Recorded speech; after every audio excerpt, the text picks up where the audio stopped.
Dr. Yes. Carr, welcome everybody. Good everything. Hello. Good everything. Are you a believer? Oh, absolutely. Absolutely. God of our weary years, God of our silent tears, thou who has brought us thus far on the way. Yes, indeed. Mm-mm-mm. Keep us forever in your hearts, we pray, lest our hearts stray from the places, our God, where we met thee, lest our feet, no, I'm sorry, lest our feet stray from the places, our God, where we met thee, lest our hearts, drunk with the wine of the world, we forget thee, shattered beneath thy hand. May we forever stand true to our God, true to our native land, and that is not the United States of America, as far as I'm concerned. I don't know who James Weldon Johnson was talking about, but I damn sure know who I'm talking about. I'm nothing but a believer. How about you? What is the problem? I wouldn't be in this space if I didn't believe. Belief is the thing that drives me because it's a belief that turns into a knowing that then is a conviction that makes it impossible to stop because you want to get to the place where in your spirit you know you're supposed to be. So you keep going. And then I was just telling somebody today, I was actually talking with Clay Kane. We aren't the Underground Railroad, but if we are the Underground Railroad, we're a bullet train, which means you're gonna have to get the hell out the way or get on where you can, but we're not stopping. No, we're not. That's why I thought it was good. And in this week where we have in the world a new head of the Catholic Church, that Margaret Walker was just in my spirit. That sister out of Birmingham, you know. Okay, so I know I'm not alone, and I know it becomes almost like at some point you're like, okay. But the amount of people that you've introduced us to, from Tony K. Bambara, tell us, sweetheart, do you want to be healed? To this woman who I never saw before, and I was an English major, right? So it's just like the amount of education we don't have is stunning. But also, I'm just so grateful for the breadcrumbs that you throw out for those of us who deign to learn, that want to know, that are curious, that there's so many gems. And if you go through from episode 1 all the way through now 270, there's somebody asked me today, tell me some Black history books. And I was like, what kind of question is that? Like, give me some Black history books. I'm like, what are you interested in? Right. If you go through life not curious about anything, you can find, something that you're interested in and then go down a rabbit hole and become expert and read everything on that one person or that one thing, like George Washington Carver and that peanut. Or even Ben Carson in animals. Like he really read all these books on animals when he was a child, which got him into medicine. But this is your life. What are you interested in? What are you curious about? Yes. My friend and uh, our sister and your comrade and colleague, Sister Ebony McMorris at American Urban Radio Network. She was I had a conversation with her this earlier this week, and about what's going on, some of the things, and then at the end she said, "So if you could suggest 3 books for people to read," and that's we both get that question all the time. What do you read? And so yeah, the first thing is like what you say. Well, what's your interest in that? I said, well, let me. I said, you know what? I'll say it this way. We certainly can't start with captivity, with all due respect to my friend and sister, Nicole Hannah Jones. So that won't be it. And I won't start with Before the Mayflower, which is, Lerone Bennett. I love Lerone Bennett. But no, I said a book that will ground us, a book to explain how we got here, and a book to carry us out of this condition. So the first one I said was Aikwe Armah, The Eloquence of the Scribes, because he's going to start at the beginning of our experiences and bring it up into the contemporary moment. Then how we got in this mess, your friend and mine, our brother, who's got a new book coming out at the end of the summer, Howard French. I think we'll be in Kemet when his book comes out. So, Bueno, I actually just talked with him. okay, good. Yeah, the book on Ghana. Let's go. Yeah, no question. So I say Born in Blackness because Howard does as good a job as anybody I know as putting it, as Joe Madison would say, where the goats could get it to bring you into, we talk about Europeans, but there is no Europe without Africa. As Anderson Thompson used to say, he said, when you understand Europe, you'll understand how Africa got turned into black. And if you understand Asia, you'll understand why they had to do that, because it was Asia that scared the hell out of the Europeans. And so, that's where the Crusades come from. They're still fighting the Crusades. Although I wonder how they're going to do it with a Catholic church that just got hijacked by a black man. But at any rate, Oh, wait. Also, all right. Those of you who do not have, but the last one, the third okay. one was Miseducation of the Negro, which we read in Nubia. So I just said those three. Anyway, so go ahead. If you don't have Sirius XM, please get yourself a 3-month trial today for free, and then listen to this morning, Urban View Mornings, in the 7 o'clock hour. I'm actually going to replay a portion of it on my radio show at 3 o'clock. All right. I already asked Daryl, who apparently is a celebrity now. I'm so happy for him. Can I just Daryl is say, having the time of his life, Karen. Thank you. I was sitting there just smiling. A lady called up and gave him his flowers. I see this man, because you could sit in a space and not be seen fully, and when he said being among, because for those of you who don't know, Sirius XM in DC had a town hall yesterday with Jasmine Crockett. It'll be aired at some point. Clay Kane, Reese Colbert, and Clay bringing Reese in because this is the Clay Kane show. But Yes. but but again, because we are collective, there's not one single star. We're all serving the people. So they had Jasmine Crockett and Malcolm Kenyatta in a town hall that I heard was fire. Daryl showed up. It was Sirius XM didn't expect the capacity. They said, "Oh, everyone who RSVP showed up." I'm like, wow. They didn't expect. they had overflow. They had an overflow into the control room. That's how many people were there. And Clay was like, I think as much as people were there to see Jasmine Crockett, they were also just as excited to see me and Reese, which I was like, of course. So but when Daryl said it was like being in a community, and it was like a surprise for him. Yeah. And that made me feel good, because that means we built something that people feel home when they come into it. So Absolutely. That, I'm glad you said that, Karen. I mean, again, my gratitude goes no bounds for you inviting me and inviting all of us into this. But walking in that building from the first day when Daryl came in, got me, and we walked in, and and the mont was in there, and to now when the folks who work in the building, I know them, and my man upstairs, Wayne, and the cat, and who runs the kitchen with Joy and Chase and them. It's just like people, the security. It's one brother who comes in every day. He got a different baseball cap on, and every day I got a different one. My niece going to A&T, so I got my North Carolina A&T on today. And but he always got all these caps. So we started talking about that. I mean, and you're right. These are folk who, if they weren't there, nothing would work. All the people, who work in the glass booth there, controlling all the satellite stuff.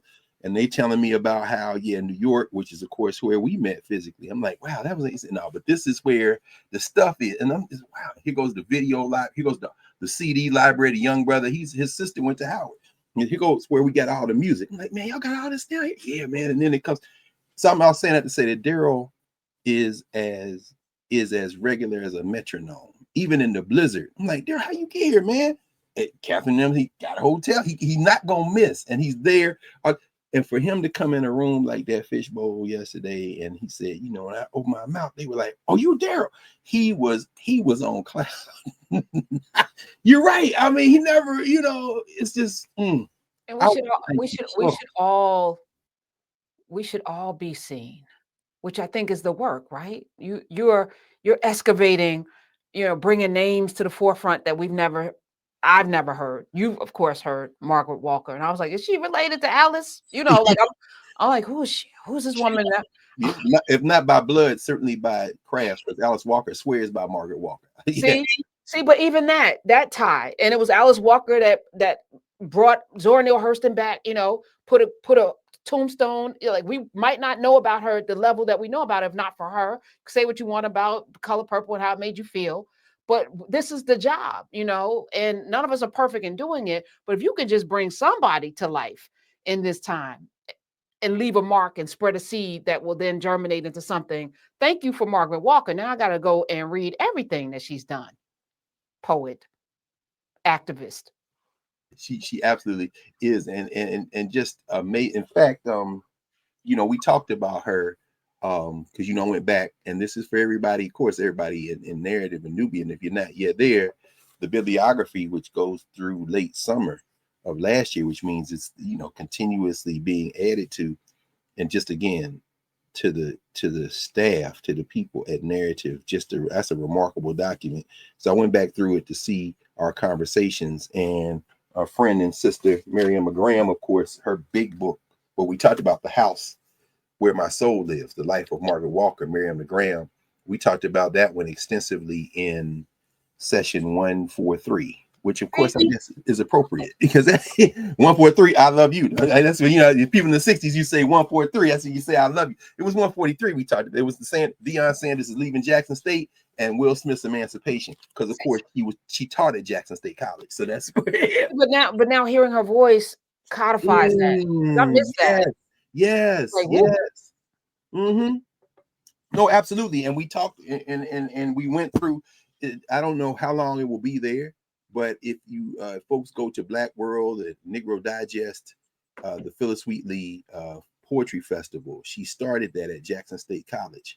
If you go to the December 1965 issue, I see all my Negro Digest, those don't go into or Black World is when Hoyt Fuller took over. All those over there on another bookshelf, but it would take me forever to go through all those issues, so I'm not going to do that.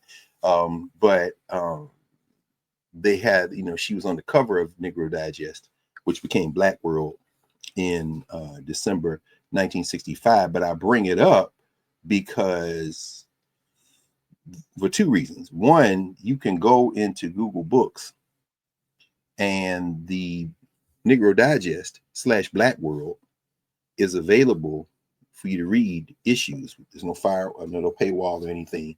I don't know how long it's going to be like that. It's been like that for a number of years. But when you look at it, you can see Margaret Walker, and they have an issue devoted to the Phyllis Wheatley Poetry Festival, which she started at Jackson State College when she's on faculty there. And we talked about this before. Again, if you go to the in-class sessions, you can go to 143 for the longest conversation we had about Margaret Walker, where we talked about some of this stuff. And then 144 the following week, 145, where we talk about the Margaret Walker Center, which she started as a center for Black history, culture at Jackson State. And then after she made transition, they changed the name to the Margaret Walker Center, which I wonder, how she'd feel about that, because the Center for the Study of the Black World, to be named for her is a beautiful thing, but I almost feel a little wistful as someone who was initiated in the Prince Hall fraternity, Prince Hall Brotherhood, the Prince Hall Masons. But when Prince Hall was alive, when they got the charter from Europe, from the Scottish, and they turned it into the African Lodge #1, I almost wish they had kept the name the African Lodge, but we Africans, so we want to name stuff for our people. And we never stop being Africans. And I think about that even now. I'll mention this and keep going in terms of ways of knowing. I was today years old, as we say sometime in the idiom of Ebonics. I was today years old when I realized, after reading one of the billion commentaries on sinners, but this one from a person who was referencing one of my big sister's elders, Kokava Selassie, Sister Kokava Selassie, who was on faculty for many years at Coppin State University. Brilliant sister who wrote a book on Toni Morrison's fiction through an Africana lens. She's very deep in studying the Congo, Kongo, Congo with a K. We talk about the cosmogram all the time and the Kalunga line. And she was saying that, Kokava, that is, when you see them dancing and they're in the circle, and outside they doing a river dance and they got a circle, but there's another kind of circle going on, obviously, in the so-called juke joint. And she said, but as Africans, we never stop dancing in those circles, and we dance the Kalunga line. What? I thought about it. Damn, we sure do. We dance the Kalunga line for the Congo people. Congo. See, I am in a fired up mood now, because I be in a fired up mood all the time, but not like Baldwin Baldwin was like, to be black in America is to be in a state of perpetual rage. I'm not in perpetual rage. I got a little angry this morning because of what happened to Carla Hayden. What happened to us through Carla Hayden. But, Tell oh yeah, well the Librarian of Congress, the 14th Librarian of Congress, was dismissed by, and I can hear Jacob Carruthers urging me not to use the language that I really want to use with my whole heart, and so I'm going to refrain from cursing in this space because I am mindful of the fact that we have a responsibility, what Dr. Carruthers would call good speech, and I consider some forms of cursing good speech too, depending on the context. But these people are not. This is where I kind of came to this in the last hour or so. These people are not worth the brilliance of black cursing. They are beneath contempt. I think they require us to dig a little deeper in our command of language to characterize them appropriately. They have fallen out of our common humanity. I do not consider them human beings. Not biologically, of course, they are Homo sapiens, or what would be described as Homo sapiens, but in terms of their conduct, their character, their demonstrated commitment to being subhuman, I would not call them subhuman. I would say they have fallen out of their humanity. Carla Hayden was widely respected, widely admired, widely loved. I don't think that's too strong a word. And to use the silly, deteriorating, soon to end language of conventional United States politics by quote unquote both sides of the aisle, whatever the hell that means. They are the enemies of our common humanity, and they are human beings. But the enemies of our common humanity wrote her a nasty little couple of sentences, as little things do, dismissing her as the 14th Librarian of Congress on Thursday night. And so Friday morning, having found out, we had that conversation, at least in part.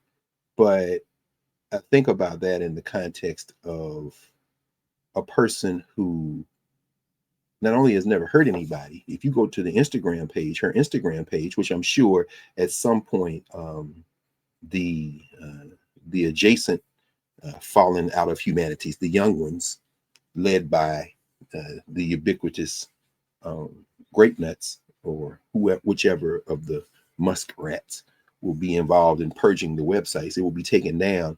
You'll see as recently as yesterday her posting on her Instagram account, the Librarian of Congress, celebration of educators. In fact, they had the recognition of public service week. That's this week. And they celebrated the staff at the Library of Congress. And if any of you have gone, even just for a tour at the Library of Congress, but more importantly for the staff, if you've ever spent any time in that building, I spent a lot of time in the Library of Congress, you understand that the staff of the Library of Congress is like the staff of SiriusXM and the staff of anywhere.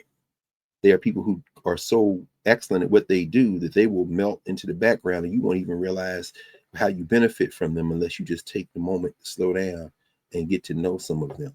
Just beautiful people. And the Librarian of Congress, Carla Hayden, and her staff honored themselves yesterday, and she's in all these pictures, and she says, "I continue to be in awe and inspired by the critical and brilliant work done by the library staff in collecting and preserving our nation's treasures. In honor of Public Service Recognition Week, I offer my heartfelt thanks to all of them and to everything that they do every day to serve the United States Congress and the American people." That's a beautiful thing. And then she goes home, and a miscreant, a mistake of history, something that crawled out of the deepest, most dank, shrunken, flattened, fearful sewer of the depths of the anti-aspiration of human possibility, crawled out of its depths and sent a 2-sentence email dismissing her as the Library of Congress. The previous Librarian of Congress, James Billington, served for 28 years. And then Carla Hayden in 2016, appointed by President Barack Obama, September 2016, to a 10-year term, probably expected to be renewed, and probably renewed again. She's only in her early 70s. But because Librarians of Congress serve regardless of who the president is, they don't get swapped out easily. And James Billington served just about 3 terms of 10 years. And I'm sure Carla Hayden expected to serve at least 2. And for this is for everyone who has friends or relatives. I doubt there anybody here left, but if you are, let me just tell you, elections have consequences, fool. But at any rate, they secured, I forget how much was it, 15 million, I think, from the Mellon Foundation a couple of years ago. And she poured that money into an initiative that she was leading called For the People. So you go to the Library of Congress, that's your library. I'll never forget. This is 30 years ago, coming to DC with C.T. Cato, South African professor of mine in the African Studies Department, African American Studies Department, Africology Department at Temple University, a man who had to leave South Africa during the height of apartheid, who got a chance to go back and became the chancellor of Vista University after apartheid was lifted. And by the way, the anniversary of the inauguration of Nelson Mandela, can you believe that it has been 31 years? Yeah, 1994, 04, 14, 24, hard to believe. 31 years ago on the 10th of May, Saturday, 10th of May, Mandela was sworn in as president of South Africa, and shortly thereafter, many of the expats came back. Some had come before the inauguration, and many others came after to return home. And C.T. Cato got a chance to go back home. And when he made transition, he was working at a university in South Africa. He was the chancellor, vice chancellor of Vista University in South Africa. But at the time that I met him in the early 1990s at Temple University, he was my professor. He wrote a little book called The African-Centered Theory of History. No, The African-Centered Philosophy of History. Very important little book. And in his class, his African Civilizations class, one of the things he would do is take us places. So we all got in cars one Friday, I think it was, and drove down to Washington, D.C., to the Library of Congress. And that's when I found out you could get a card to the Library of Congress. And so ever since then, I've had a card. When we brought our staff for the Compass, the Journal of the Association for the Study of Classical African Civilizations, which I'm the editor. Angie Porter is our managing editor, and we have a stalwart staff. We had our training. Angie said, we're going to the Library of Congress. Okay, we're going. We spent 2 days at the Library of Congress. Just intense days. Everybody got library cards. You show up, you give them an ID, they give you a library card. And you're a member of the Library of Congress. I say that kind of euphemistically, but I do believe in the reality that you can go, if you're in the sound of my voice and you've got some form of identification that identifies you. I'm not sure if you have to be a U.S. citizen, but I'm sure after these filthy miscreants, shoe bottom low, lower than the dark spinning core of earth low, fallen out of humanity low, miscreants appoint some functional illiterate to be the bizarro librarian of Congress. Perhaps they will require you to have some form of birth certificate and maybe a Nazi tattoo on your forehead or something to get a card. But at least as far as it has come to now, you show an ID, you get a card. And the card allows you access to the reading room, Library of Congress. That's the big room. When you're sitting outside, the Library of Congress sits next to the Supreme Court, and you can see the dome of the Library of Congress, and the reading room is under that dome. And the staff, then you can get books delivered to you, the books that are on site, and the vast majority of the books of the Library of Congress, which are not on site, but in their various storage facilities, you do your research down there. Angie wrote her first law review articles largely on materials from the Library of Congress. Which is why she got to know the staff. And it wasn't Carla Hayden that started this. Carla Hayden was the first woman to be the Librarian of Congress and the first Black person to be the Librarian of Congress. So, of course, first Black woman goes without saying, but it does merit saying because as a educator, a lifelong educator, she never decentered being a person of African descent, a woman of African descent. And at the same time, she never decentered anybody else's humanity, common. And I say was, she continues to do that. But I say that to say that she didn't do what I'm about to say, but because it preceded her, but I'm sure it made them very proud when she was named the Librarian of Congress. When you go to the reading room, when you go into the various offices and rooms at the Library of Congress, you will find a number of Black people. You go in there, the Black people who go get the books, the librarians, the staff, I mean, just across the range of staff positions. My friend Lanisa Kitchener, who actually, we went to South Africa. She was a student at that time, traveling in South Africa. One of the early times we went to South Africa back in the early aughts to South Africa. But she is now the vice president for diaspora engagement. This is a new position at Howard University. Lanisa just got hired. I saw her about a month ago. I was looking at the Alain Locke collection of art in the fine arts building at Howard, and she was standing there. So, Lanisa, what's I'm seeing? She got appointed. So we started talking. It's a beautiful thing. Lanisa was, before that, she was the director of the Africa, Asian, and Middle East collection at the Library of Congress, one of many Black women at the Library of Congress as librarians. I mean, in addition to all the other Black people, you got all these Black women librarians at the Library of Congress. And as I often refer to Dr. Hayden, she's a daughter of Sachet.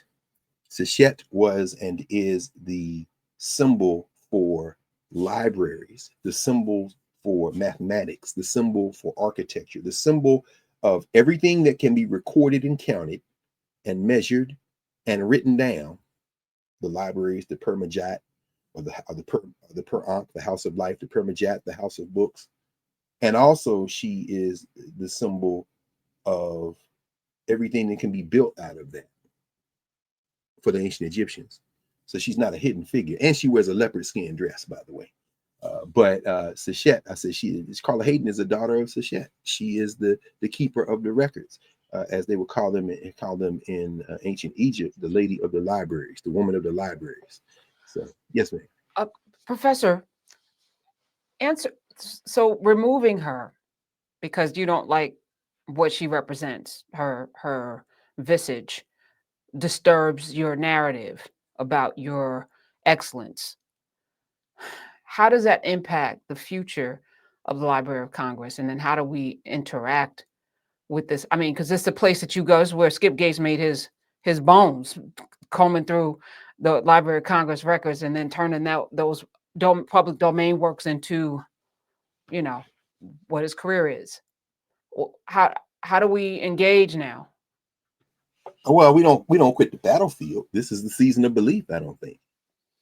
I think this is there's a crisis of belief in institutions, in U.S. institutions right now, and it should be.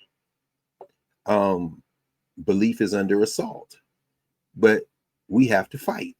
And action is belief made real.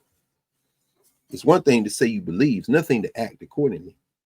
So I'd get a card. I would go down to the Library of Congress. I would dare them to deny you access to the things. There's so many things there.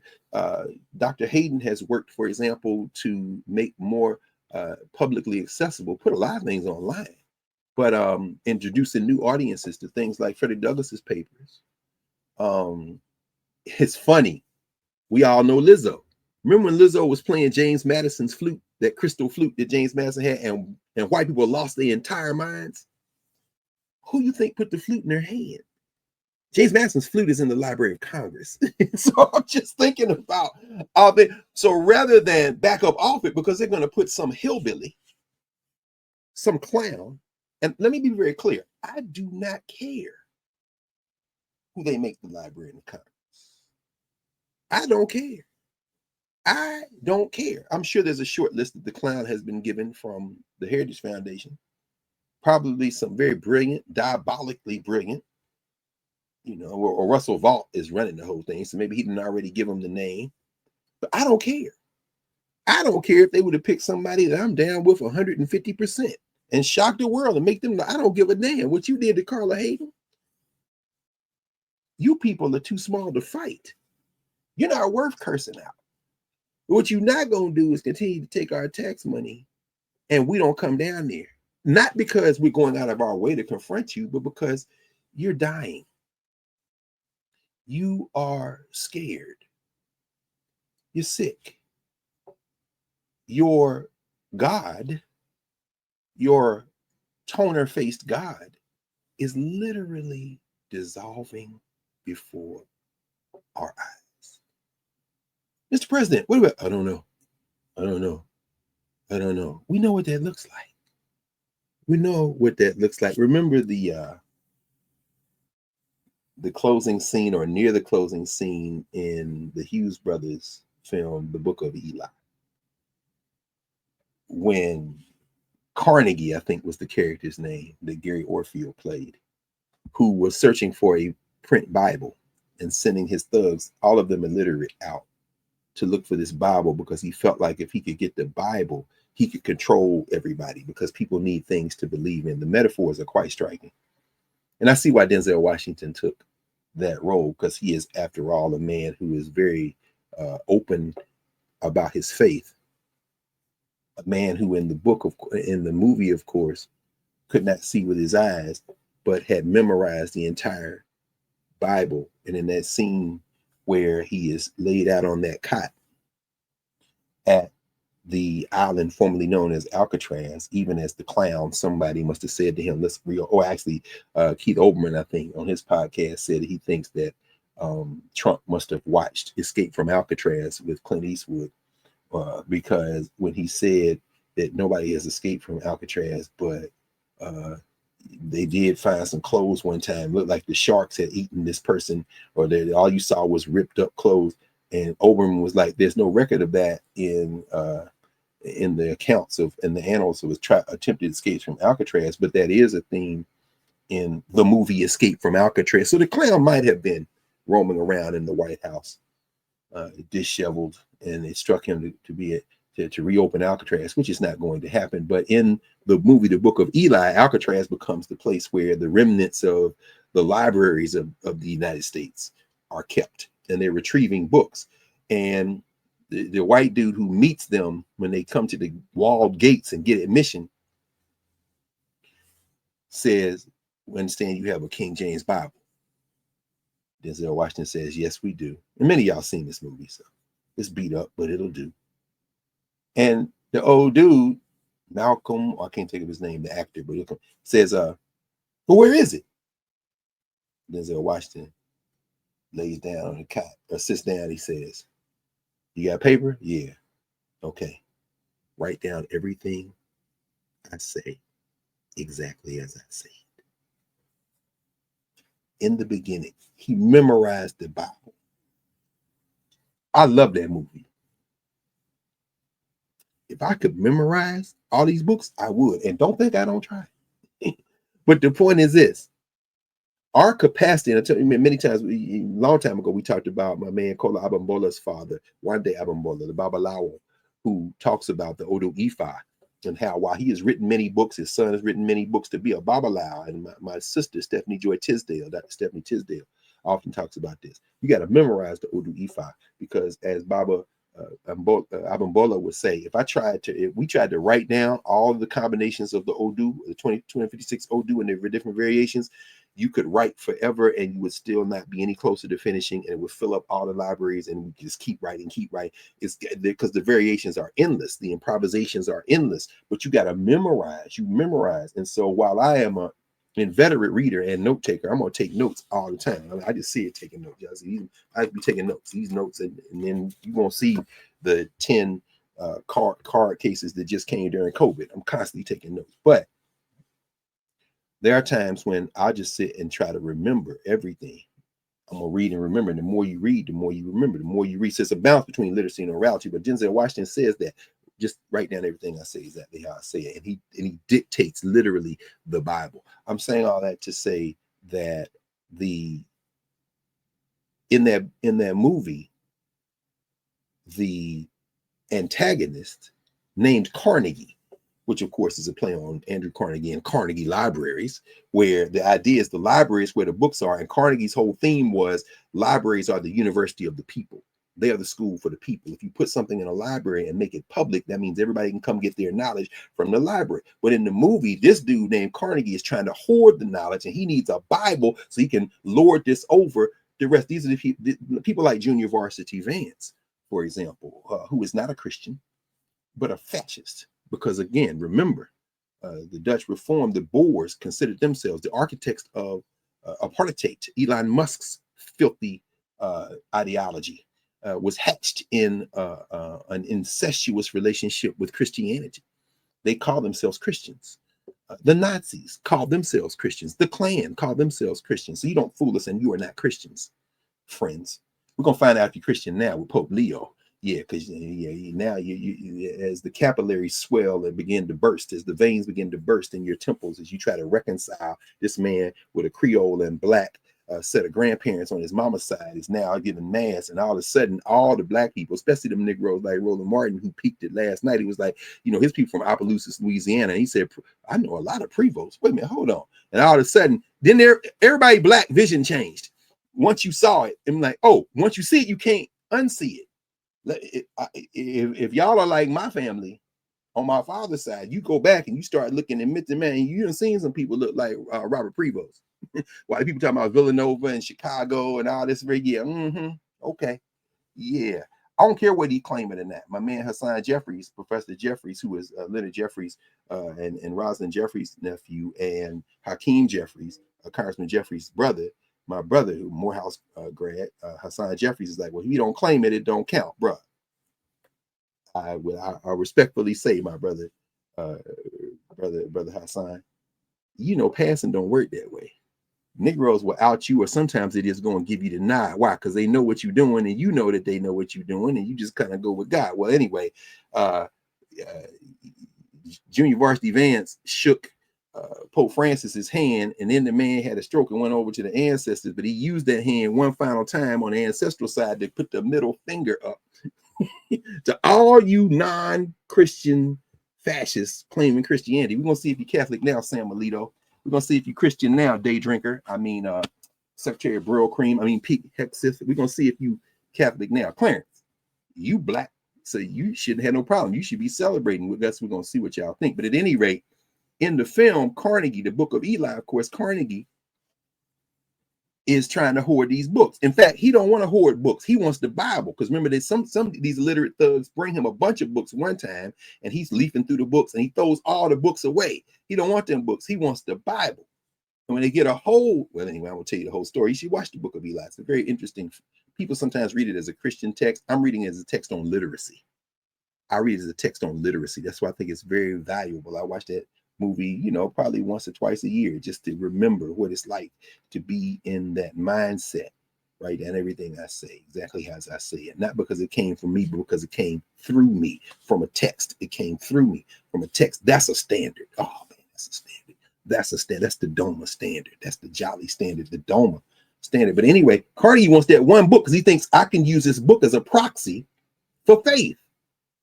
So my man Khalid Abdul Muhammad used to say, he said, yeah, I'm a Muslim. Y'all call yourselves Christians, but I don't think y'all Christians because y'all didn't read that book. Because if you did, you'd talk different if you actually internalized it. And he said, sometimes I'll get into debates with people and they say, well, I just go by my Bible. And he'll say, I agree. You go right by your Bible on the way to church. Because that guy right there is not talking out of this book. And you know how I know? Because I read the book. But at any rate, so Carnegie wants to use the book almost as a proxy, as an avatar, like too many ministers. Be very clear about that. Using the book as an avatar, although as Africans, we often read the Bible like the Odu Ifa. We take Bible verses out and complicate them. So there's no way to exhaust the metaphor. And I think that's okay. It's okay for me. But anyway, let me wind this up. In the process of trying to acquire this book, they're out on the road trying to chase Eli, and Carnegie gets shot. So now he's back in his headquarters in this town where he's lording over everything. And another character who he's got trapped there, who can't see with her eyes, at the penultimate moment in the film, she's in the room with him, and now he's weak, he's helpless, he's like a man with bronze toner on in his early 80s who's clearly beginning to lose whatever was left of whatever mental faculties that weren't sharp when he was at his best 30 years ago. But now he is looking more and more pathetic with each subsequent press conference, with each subsequent meeting, looking hostage as he blinks, almost like a bird, the eyelids white, the rest of the face bronze, and just sitting there, the skin molting and begin to move in a kind of a jowl movement as gravity begins to claw even at his physical form. in the suit that's a little too big, sitting behind the resolute desk as a speakerphone is on, and the Prime Minister of England is playing a nasty little game called "We're going to entertain you because we know that there was no deal made." And he's sitting there blinking, looking like a bird. And then they ask him a question. I don't know. But you can see the melting, the physical melting taking place. But in the movie, the wounded Carnegie is sitting behind his version of the resolute desk, having failed. And now he's dying. And the lady comes in, the sister comes in, Jennifer Beals plays this character, and she can't see, but then she's like, "Oh, I smell your leg." Meaning what? The infection has set in from the gunshot wound. And then she reaches out till she finds the temple of his forehead, in his head, and he reaches up to feel her while he wants that human touch, because now that the fear-led anger has begun to lead to another type of fear of mortality, because that awful day will surely come, and he knows that day is near. He now wants the love, the affection, and she says she feels the fever. "Oh, you're feverish." Then she starts smiling because all the torture she's been through is about to be over, because this man getting ready to die. And he's like, "Oh, yes, no." And she just walks out because he finally got the thing he was looking for, but he can't read. And she can read with a talent that she has, and she refuses to read the very book he'd now given his life for. Well, Donald Trump, the clown, at the behest of his Project 2025 buddies and the rest of these people, probably Kevin Roberts had something to do with that miscreant with a PhD written on the captivity of African people in Louisiana, the same Louisiana that Robert Prevost, Pope Leo XIV's mother's parents came to, grandparents, his grandfather, last name Martinez, written about in the Louisiana census as coming from the Dominican Republic or Haiti and having the profession of cigar roller. That tell you right there all you need to know. Who shows up in the census as Black or Creole. And Creole can mean many different things, but there is a version of Creole that has Black blood, of course. But that Louisiana, of course, is where Kevin Roberts, Dr. Kevin Roberts, who worked on Project 2025, wrote the introduction to Project 2025, of course, wrote his dissertation on it at the University of Texas, as we've talked about many times. But I'm sure he had a little hand, or I'm not sure of it. I wouldn't be surprised if he had a little hand in saying Carla Hayden has to go, Dr. Hayden got to go, or Dr. Roberts, on the best day of your natural life. If you took the best day of your natural life from birth to the moment right now, and you took that day and replicated it from the time you came out of your mother's womb to this day, you would not measure to the toenails of Carla Hayden. And if God gave you another century of those best days of your natural life to today, you would not measure up to the bottom of Carla Hayden's intellectual feet. Because it isn't just her brain, it's her spirit, it's her character, it's her generosity. And she would never say a thing like that to you, but I will. Because, my friend, I see you. And you're dying. Your ideology is dying. Your culture is dying. It wasn't quite stillborn, but this 500 years of whiteness is coming to an end. Guess who saw it? Francis saw it. Francis saw it. How do we know Francis saw it? Francis come out of Latin America. You can construct him as white, but what is the forethought of somebody who selects a man like Robert Prevost, puts him in charge of all the bishops, as he is, Francis that is, appointing 80% of the bishops who are going to vote on the next pope, and keeps appointing people who are farther and farther away from Europe, which means they don't know each other. Who is their common point of contact? Robert Prevost. Francis puts this guy in charge of the bishops, appoints all these bishops from outside Europe, then brings Prevost 2+ years ago to Vatican City as one of his hands high up in the command. Then makes transition. Now they got to vote. Come on, Francis. Chef's kiss, bro. I ain't mad at you. Of course, Francis was a Jesuit.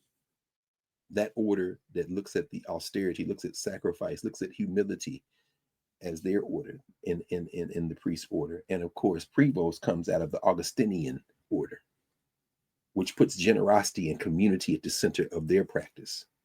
So it's a very interesting thing. I'm not caping for Catholicism, European Christianity. What I am caping for is faith. What I am caping for is belief.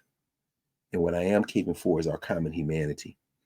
And so whether you're Christian, Muslim, Jew, whether you're a practicer of Vodun or Ifa or Candomblé or Santeria or nothing in any organized form at all in terms of ritual practice, whether you're just steeped in protocol, as Angie Porter might say, and say this is how we should treat each other as humans, as people, as living beings in a universe. There are common elements in our common humanity that some unfortunately have fallen out of. And I like to nurture a generosity in myself. I try to can do that by modeling those who nurtured me and who practice that every day. I try to nurture that, but I'm no fool. And at some point, you got to stand against those who stand against our common humanity.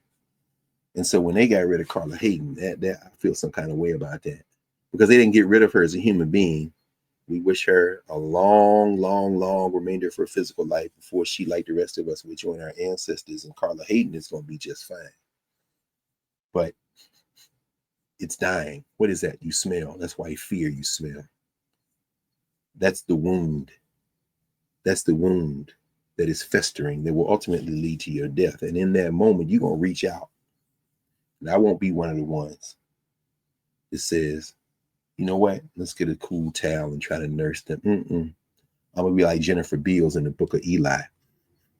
You're dying. Bye. And no, I'm not reading to you. No. So action is belief made real. What do you believe? It's in how you act. And so, yeah, I mean, thinking about that as we think about today, and, you know, the idea that we have been believers, that we continue to be believers, starting with Margaret Walker. We've been believers, which she published in March 1939. Imagine that. Margaret Walker, this July, I think the 7th of July, she was born 7th of July, 1915. So 25, 35, she was 24 years old when she wrote that poem. This is a standard to aspire to. And what, of course, we heard was from the recorded album where she was recorded reading her own poetry. Smithsonian Folkways, which again reminds me of Carla Hayden. Remember, y'all, the photograph we have of Harriet Tubman when she was younger? That photograph that was in a photograph album that was jointly acquired by the Library of Congress and the National Museum for African American History and Culture. A photograph that those of us who were lucky enough to see it before they took it off display and put a replica, which you can still see in the National Museum of African American History and Culture, when they had it on display there and they unveiled it there in the first, and when you come in the museum, the National Museum of African American History and Culture, that floor you come in on, remember they had the ceremony where they unveiled it and they had the curtain over the photograph, and on one side of the curtain that was pulled back was Carla Hayden, the Librarian of Congress, and on the other side of the cloth that was pulled back was Dr. Lonnie Bunch, the founding director of the National Museum of African American History and Culture, and then after that, the director of the Smithsonian Museum. This is the fear, because on the best day of Kevin Roberts' life, and mash him up with Russell Vought, the dwarfish intellectually, maybe other ways too. In terms of just being small, not physically small, not small in stature, but small in spirit. Director of Office of Management and Budget. These are small people. Their smallness almost projects not physical smallness, but the kind of small spirited, the meanness of spirit. On the best day of your combined lives, you would do well to be apprentices of those two.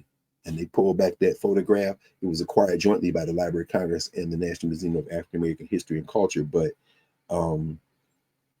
yeah, so July 7th, 1915, Margaret Walker, she was 24 years old when she wrote We Have Been Believers. And it's important to understand, when you look at a Carla Hayden, go back to session 40 in class, when we talked about Carla Hayden.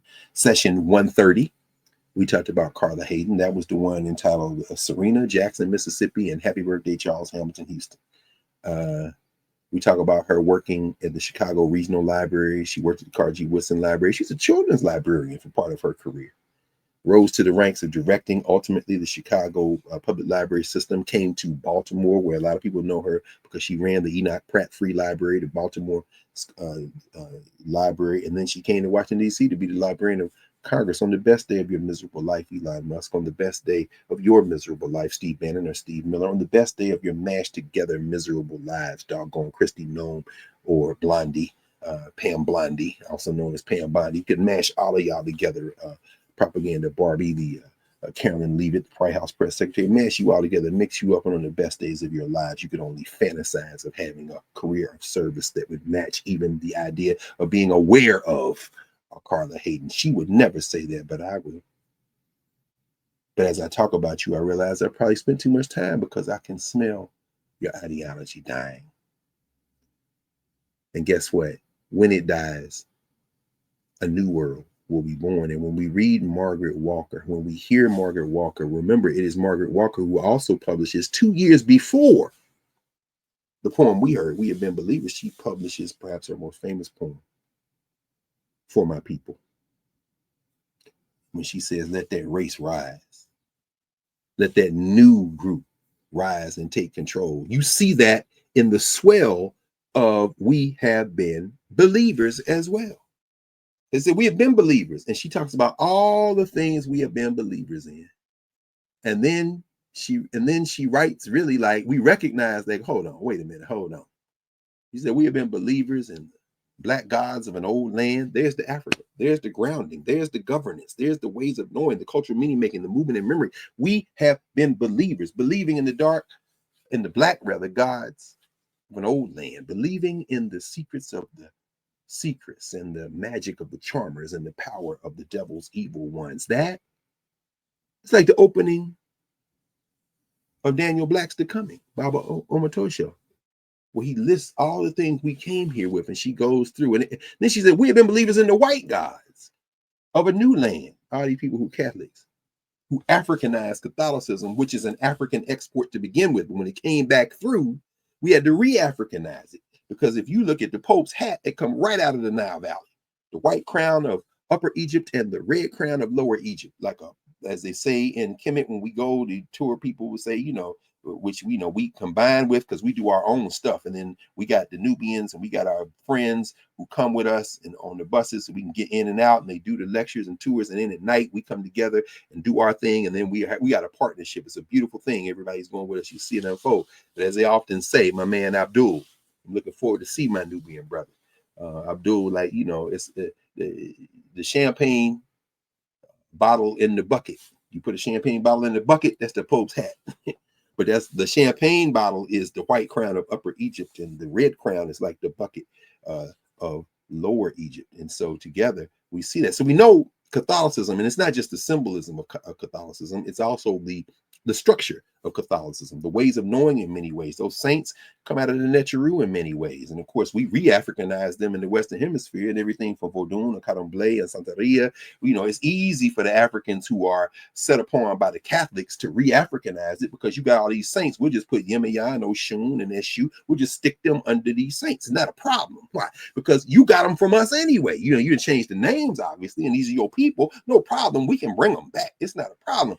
But I'm saying that's not Junior Varsity Vance. That's not Clarence Thomas or Sam Alito. Those people are fascists. That's not Pete Hegseth. They're not Christians, after all. But when she says, we have been believers in the white gods of a new land, we have been believers believing in the mercy of the masters and the beauty of our brothers, believing in the conjure of the humble and the faithful and the pure.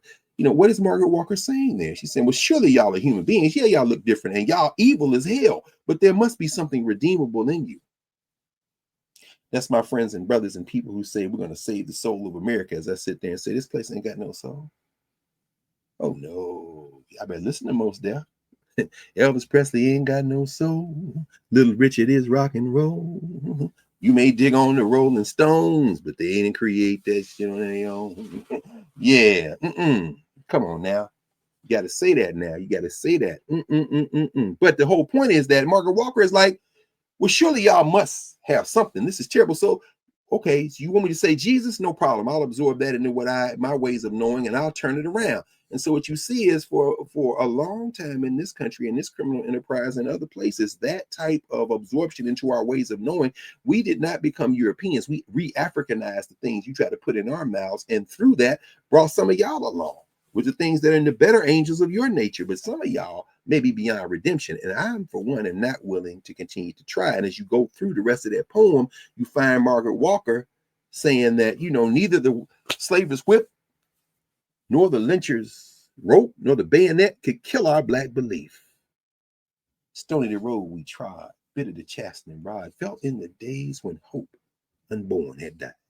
Yet with a steady beat, have not our weary feet come to the place for which our fathers sighed? We have come over a way which with tears has been watered. We have come treading a path through the blood of the slaughtered, shadow beneath thy hand.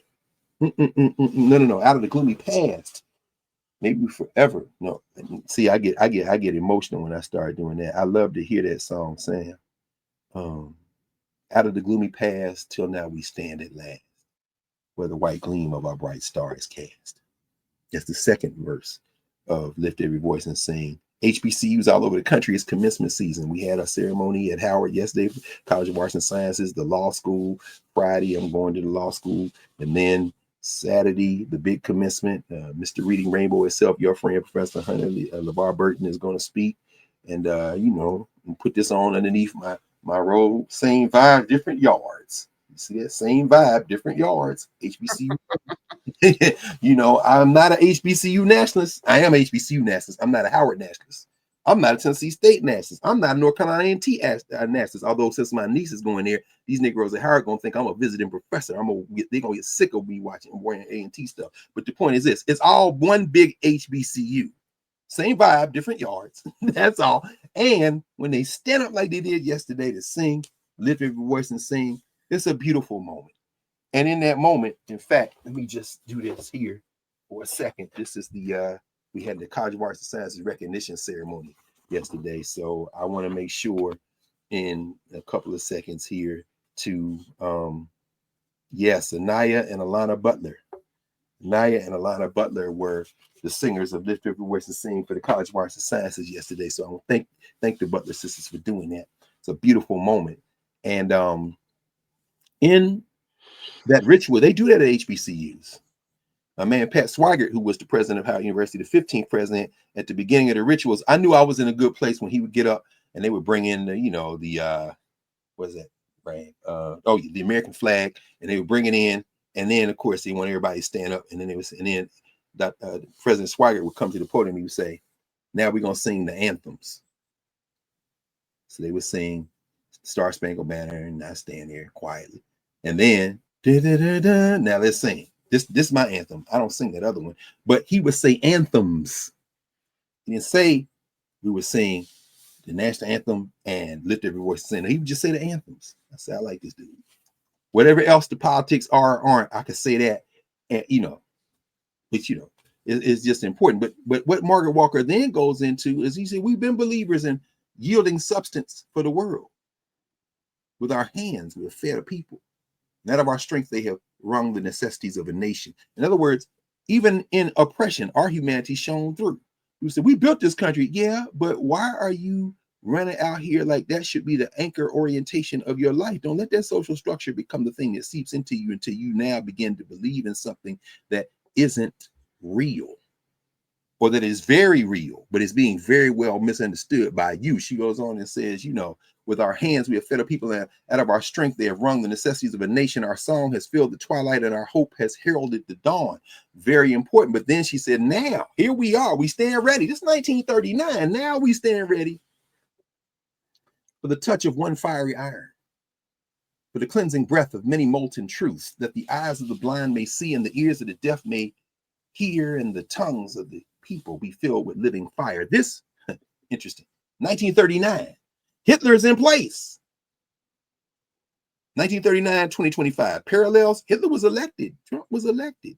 However we got there, and thank you again for bringing back Greg Palissy to talk about this, because we know what happened. And he told us before what was going to happen, and yet we still out here playing in the streets. Many of us worked hard, many others didn't, but hey, we're here now. And she's saying this is where we are, 1939. This is between the wars, 1914 to 1918, so-called World War I. This was a problem.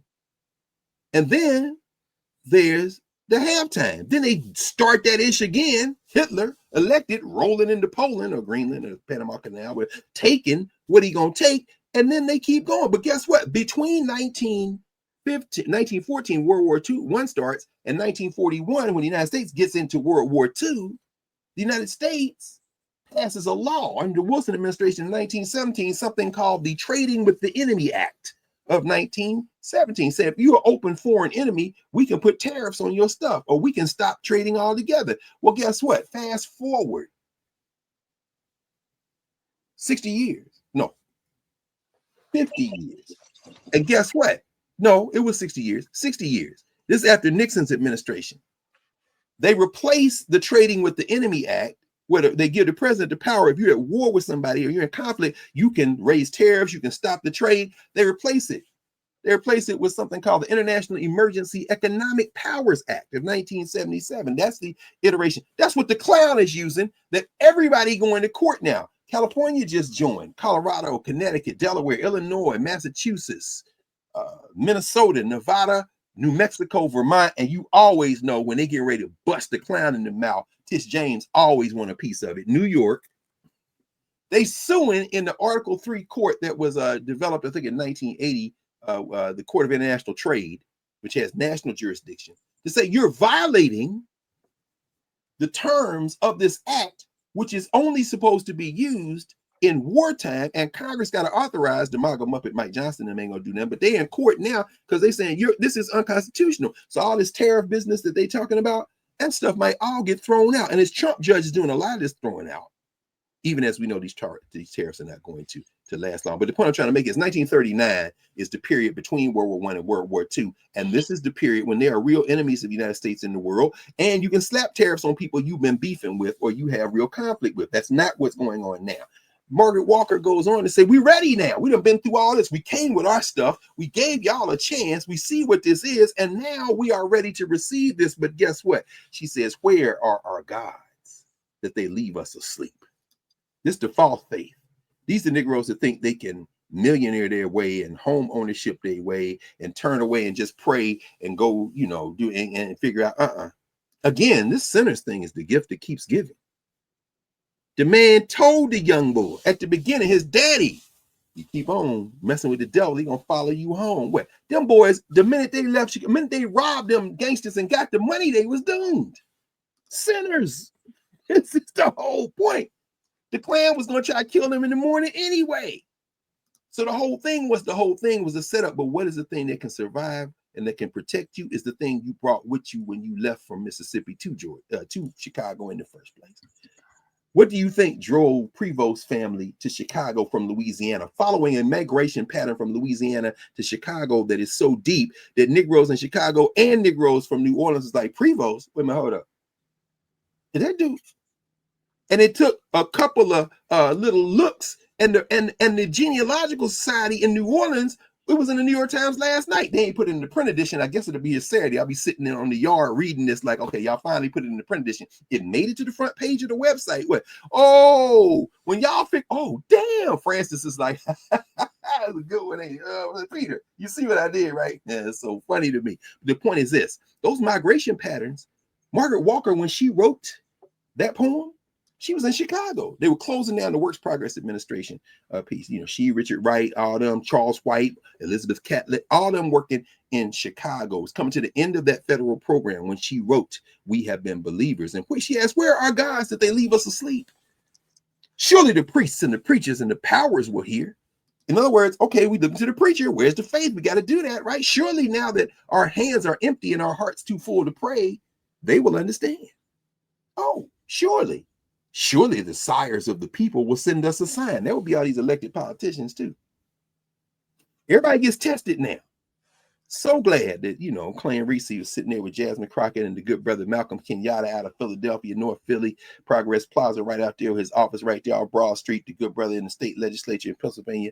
And good to be in conversation, good to keep that fight. We got good fighters. Then you got other people who might give a good speech, but I'm looking at your actions. After all, we talking about belief, right? We're talking about real belief. If we're talking about that, then we know that action is belief made real. I hear what you're saying, but I got to see what you're doing. Al Green for sure knows Prevost. coming out of New Orleans and then in the Gulf in Texas. So it ain't no surprise to him whether this man claim it or not. Ain't the point. You know who going crazy now? They already call him a woke pope. Oh, you think he woke now? Guess what? Forget color. He coming with the poor because his man's was with the poor. I'm not putting any faith in the Catholic Church. I'm not putting any faith in any church.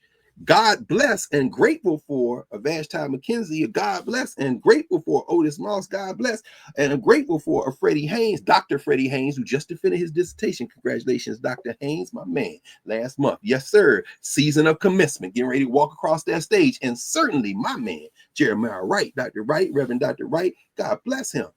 Because Jeremiah Wright had it right, because he done read that book back and forth many different times. So when he quotes something and the illiterate jump up, he said, "Goddamn America," he said, "Goddamn America." Yeah, okay. Did you read the book? You know anything about Babylon? You know anything about Shadrach, Meshach, and Abednego? You know anything about eating the enemy's food? Y'all act like, oh, I know Jesus came to make all that. He came to fulfill the prophecy, right? I'm not a biblical scholar. Ain't trying to be one. I'm just saying you've removed the Library of Congress, and I know you're going to put one of your acolytes in there, but guess what? The books are still there, and more importantly, our literacy remains undiminished. For all we know, may have freed up Carla Hayden, and we can create a whole entity, and she can move into a space to make the Library of Congress look like a clear her throat before her great next act.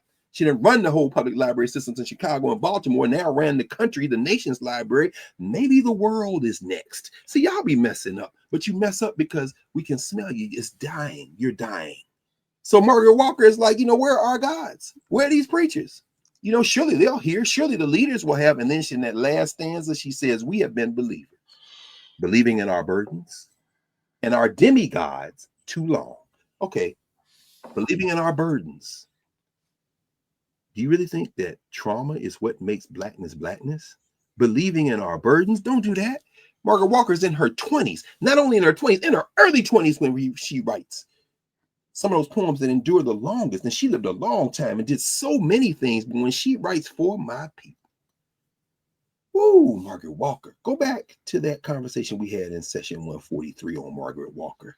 And when she talks about her people, we brought that stuff with us. When they say in Sinners, we brought that culture with us. When you hear Memphis Slim, we brought what we talking about here, we brought this with us.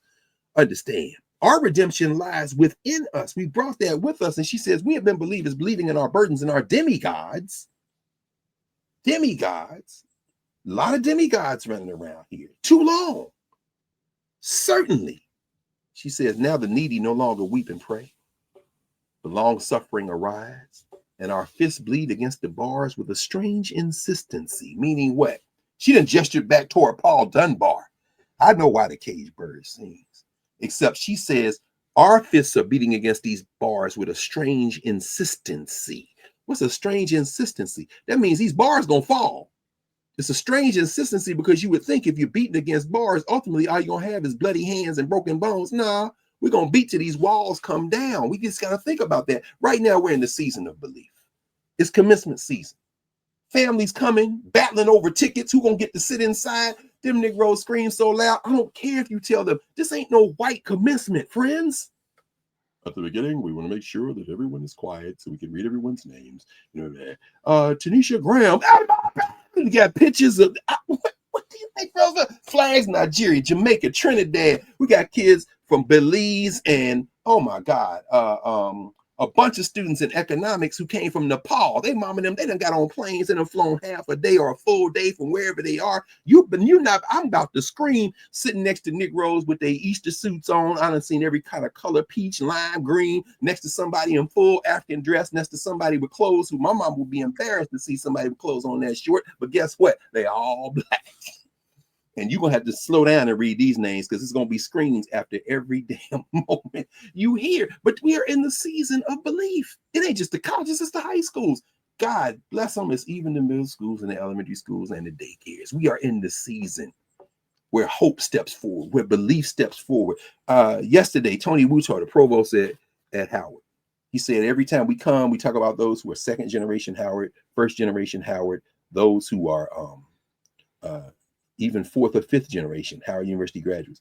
But right now, I want all the students who are the first in their family to stand. You would think by now it wouldn't be that many. I'm looking at hundreds of students stand up. So I stood up, started clapping. I'm the first in my family to go to college.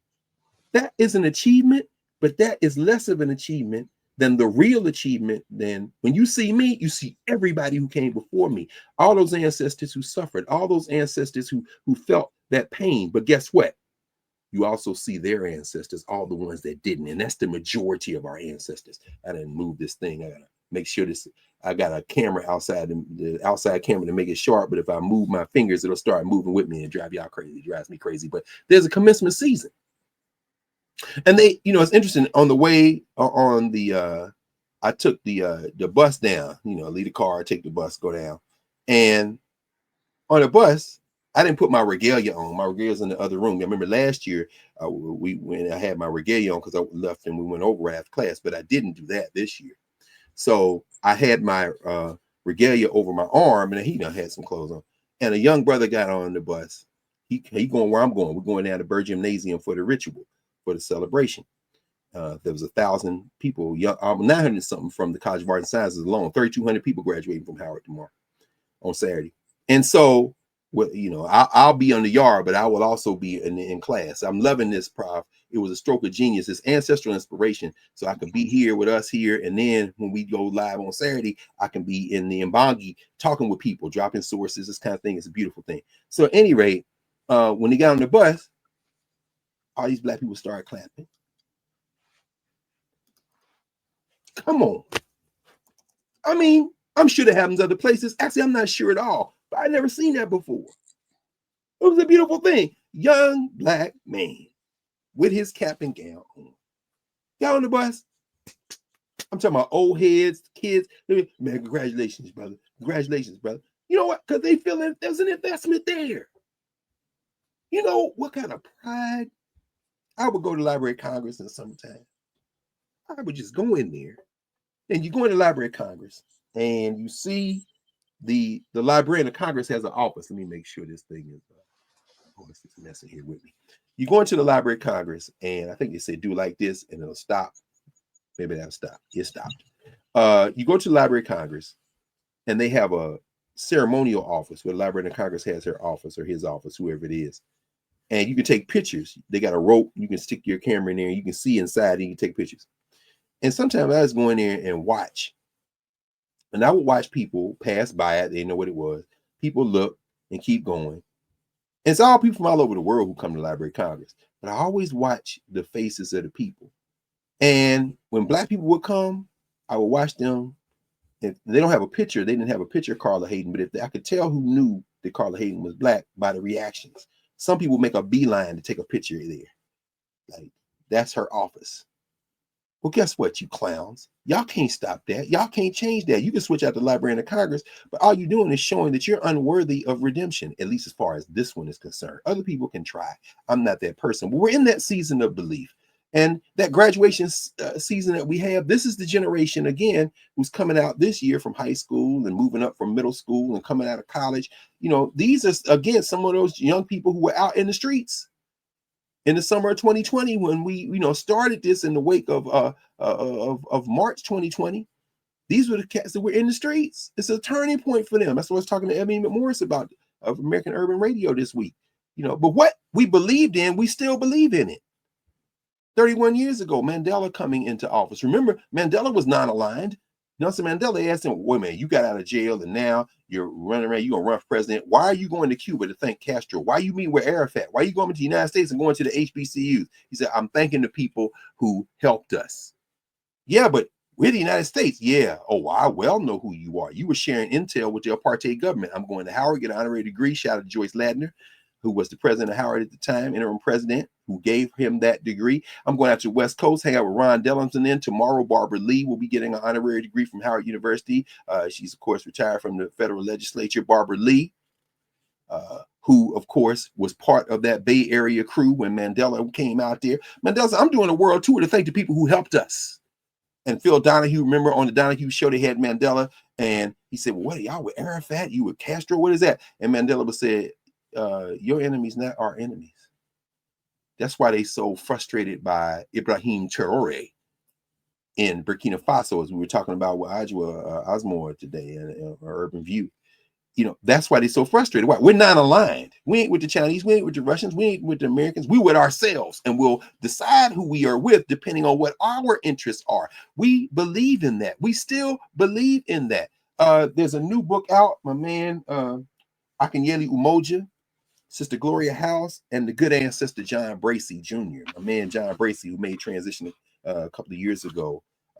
This is a book that was willed into existence by the children of the great Robert and Mabel Williams.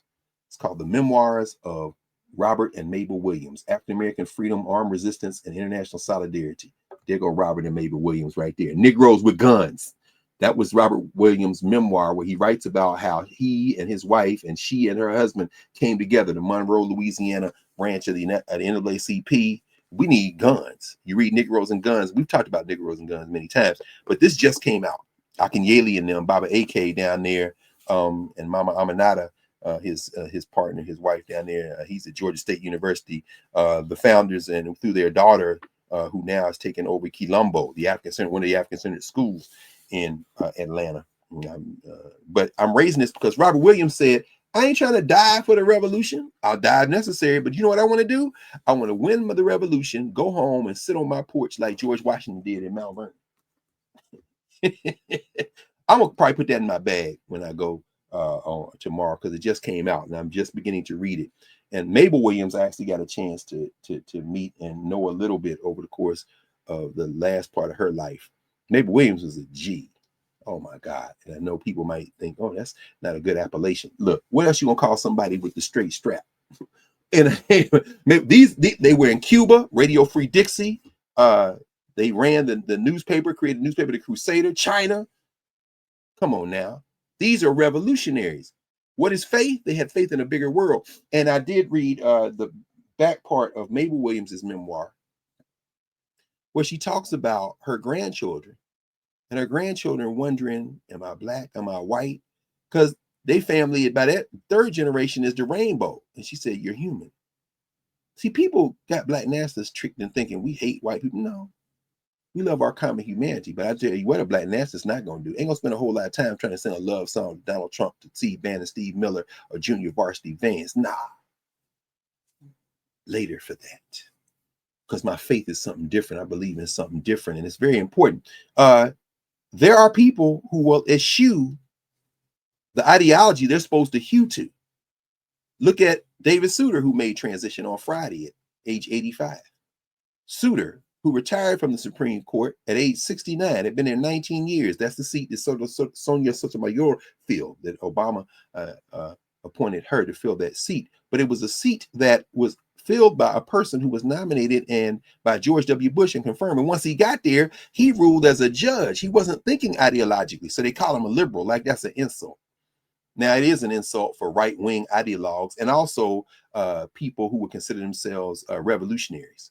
But here's the thing. Are you going to feed the poor? Are you going to help people get their health care and medicine on the way to the revolution? If not, I don't want to hear it. But Souter was an interesting case. He believed in a kind of austerity, sacrifice, lived in the house that came through him on his family line, finished at 69 and went on and lived for decades more, passed quietly. You know, that he's called liberal by the ideologues, but the ideologues on the right have caught the car. And guess what? What they're beginning to see is these institutions are difficult to disassemble just because you caught the car, just because you occupy them. Individuals don't beat institutions. And while you're trying to root out all this stuff that you think is bad about the institution is pretty formidable. It takes a little bit longer than you thought it was going to take, huh? Mr. Kevin Roberts, Dr. Roberts, you clown. Feckless clown. You think it's going to take a second because now you're in charge, but guess what? What you're going to find out is that we never believed in the institutions. We've always had faith in ourselves. Margaret Walker Alexander said, we have been believers believing in our burdens and our demigods too long. So y'all thought we believed in the president of the United States. You thought that because 3 or 4 petty bourgeois Negroes said something about our founding fathers and cried a tear at the Hamilton play, this musical, that somehow that's the rest of us. Nah, not even close. That's a decided minority, friends. When Margaret Walker writes at age 24, now the needy no longer weep and pray. the long-suffering rise and our fists bleed against the bars with a strange insistency. I want you to think for a moment about Will Packer down there at Florida A&M, my brother Will Packer, our brother Will Packer, who was like, y'all not about to put a stooge in charge of Florida A&M where I went to school. Y'all putting y'all thumb on the scale for an appointee that you're going to try to make the president of Florida A&M? Because DeSantis, you pufferfish clown, think you can put a stooge in there just because they got black skin, that we just gonna take it? This is Florida A&M. You gotta understand, them FAMU Negroes don't play. When they say strike and strike again, they're very serious about that. You gotta understand that we are not going to weep and pray when action is going to be how we make this thing work. You look in Ohio. When you see Ohio as we still fight, you see Rodney Hinton Jr. Cincinnati police killed my son. He gets in his car and is charged with running over a deputy. Now, that's a tragedy. I'm not advocating that. What I am saying, however, is that if you don't address us in our common humanity, at some point, it's going to be enough people give up the idea that we can be intimidated. They lined up the courtroom, a courtroom, by the way, where a black judge, Judge Tyrone Yates, is presiding, with all these law enforcement officials with they puffed up, manhood in they vests, trying to steer this man down. What did he do? What did Roddy Hinton do? Looking them back dead in the eye. Guess what? Hey, it is what it is. It is what it is. You're not going to intimidate me in that way. Tyre Nichols, they brought a white jury all the way from East Tennessee to West Tennessee to make sure that they could get off these 3 punk cops that did what they did. But guess what? We're going to continue to fight. You're not going to intimidate us. And it's going to be a fight that we are going to win. We have faith in that. We know what is going on. Mistrial in Michigan. Christopher Schur, the killer of Patrick Lyoya, saw his parents at the press conference. His father and mother from Congo. I know only a few little words in Lingala or in Boche, so I'm not sure if it was Lingala the brother was speaking, but he was being translated. The father sitting there. Guess what? That man got a moral standard. You don't. And we will resist. After all, action is belief made real, and we know what to do. We believed in that. We have been believers.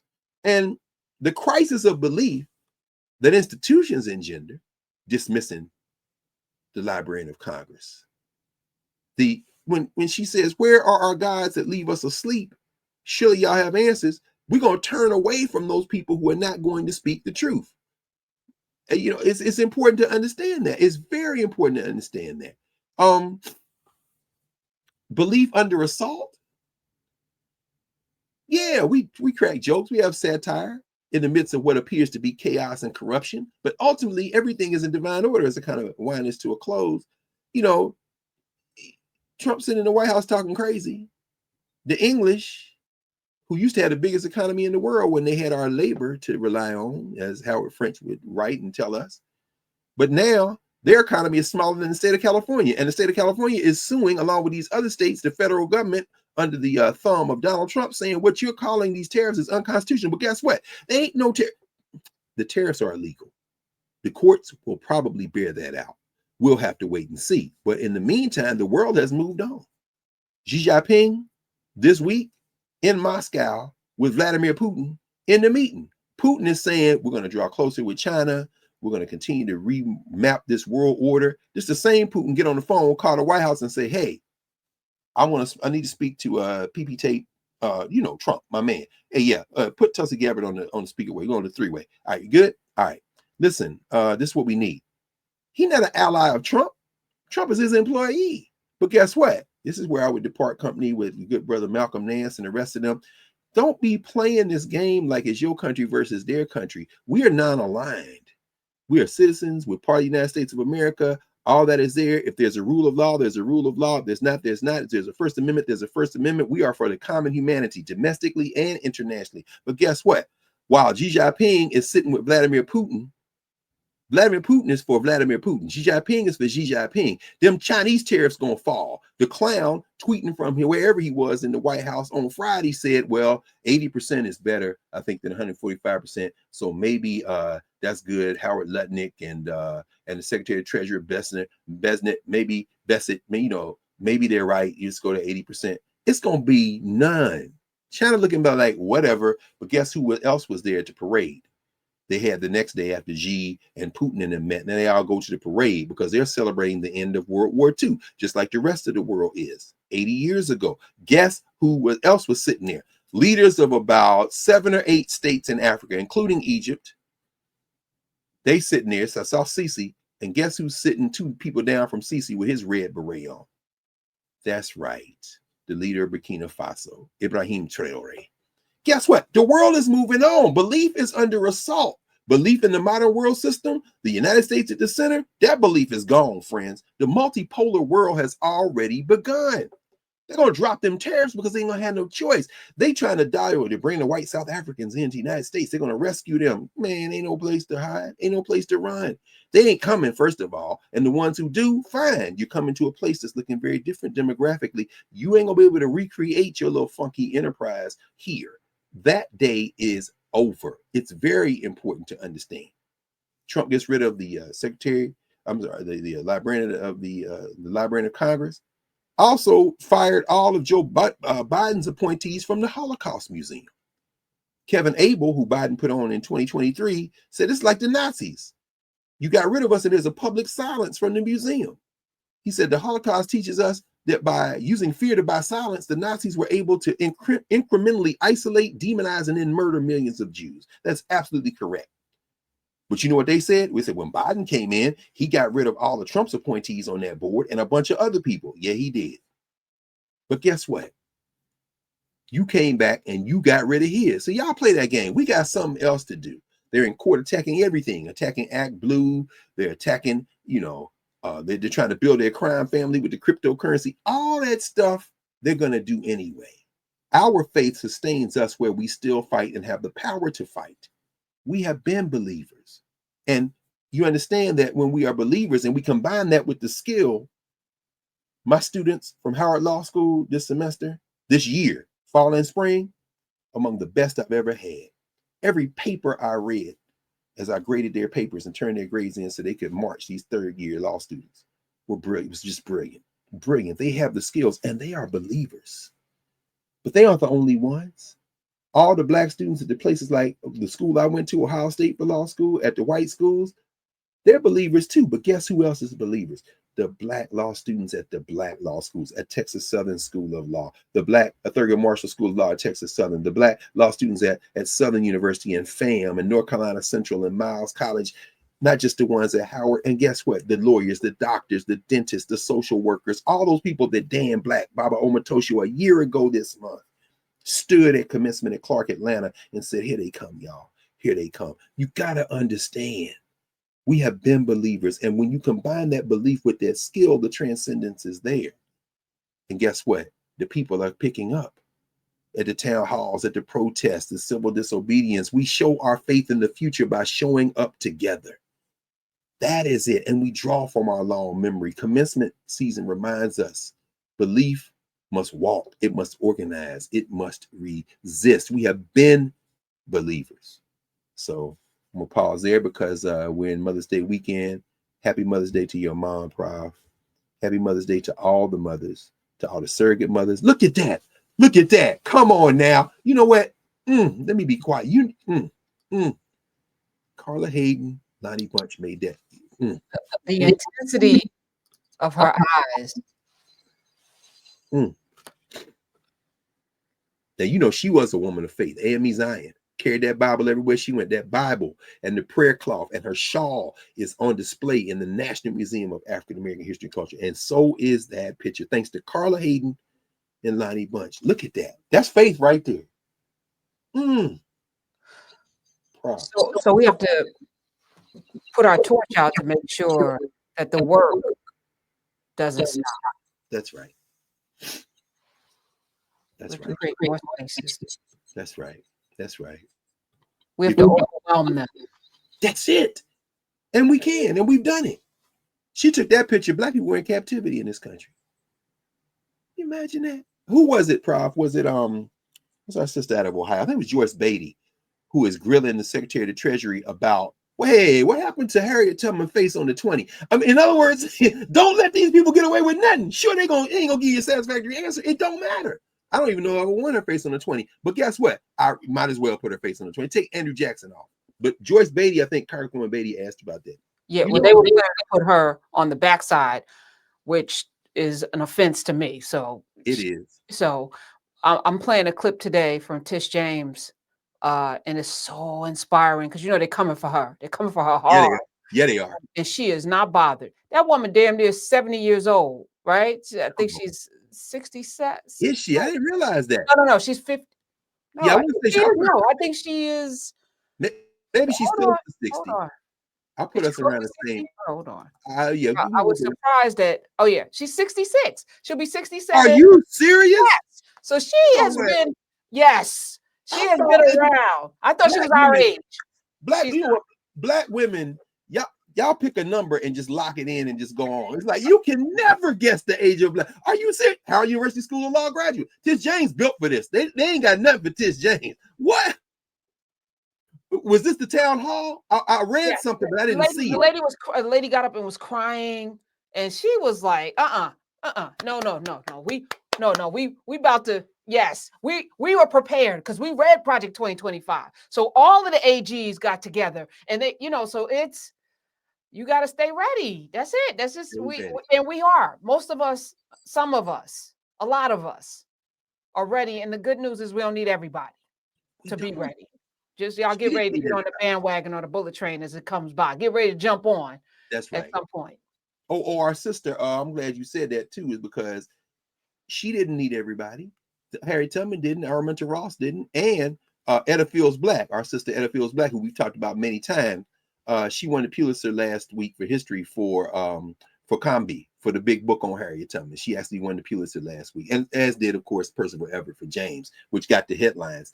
But yeah, we don't need everybody. Never have. We got this. I'm so grateful. I can't say it enough. There was a study done on addiction in mice and rats or whatever, and they had a rat in a cage. And one of the water bottles had water, the other had water mixed with heroin and some other drugs. And in a cage by himself, the rat was, of course, drank from that drug-infused water until he died. And then they put him in another kind of cage where he had community, other rats, things to play and run, some cheese and all of that. And he never touched the drug-filled water. So that's the way forward. And I think they purposely put us, even with the projects that they built, to keep us away from each other. We used to have multi-generations in a home where, Big Mama, all the people. And in my vision for how we move forward, even in education, every HBCU campus will also have senior living, will also have daycare, so that there's always going to be, and y'all can all go to the library and to the rec center and to we need to be in community and multi-generations, not separated in these little cages. That's right. And that's the way we've done it. We've done it before. That is a vision. And the South is the place to go for it. We go plot and plan that out. And maybe, I don't know, I've been drawn, I'm all from Alabama. Oh, by the way, Representative Sewell, 2nd Alabama, Shamari Figures, those districts are going to remain because the district court ruled again. Alabama, y'all racist as hell. With 3-judge federal panel, 2 of the judges are Trump appointees because they realize either there's a rule of law or not. They ruled on Thursday that Alabama engaged in intentional discrimination when it failed to give the congressional plan the breadth it needed to be. Those 2 black districts, which will probably be more going in the future because almost a third of Alabama voting age is black. Maybe that's where we need to start. Well, I think people are making a decision. Is their whiteness more important than their country? That's it. Do you care about democracy, or do you care more about your whiteness? Well, we're gonna have to see. We're gonna see where people land. You know where we are. Yeah, and where a lot of others are too. That's right. Not about the country. All right. Say less. No, love you. In fact, I'm gonna be tuned in. I'm gonna get dressed, come down here and see these law students and their mom and them. But I'm gonna be listening to. I love you being out in them streets, people loving on you. I love being there. They loving on you too, because they all like tell Karen. I said, and I met so many Nubians at the Cards of Arts and Sciences graduation. Oh my God. They was like, I'm taking pictures with the kids, and they like, no. My mama said you had to tell Karen, honey. I'm telling you, it's a beautiful thing. And that's the revolution. That is the jailbroken Black University. You come we ain't got to never drink from that drug-infused water. Never. We good. We good. I love Love, it. love you. Love you. See y'all in these streets.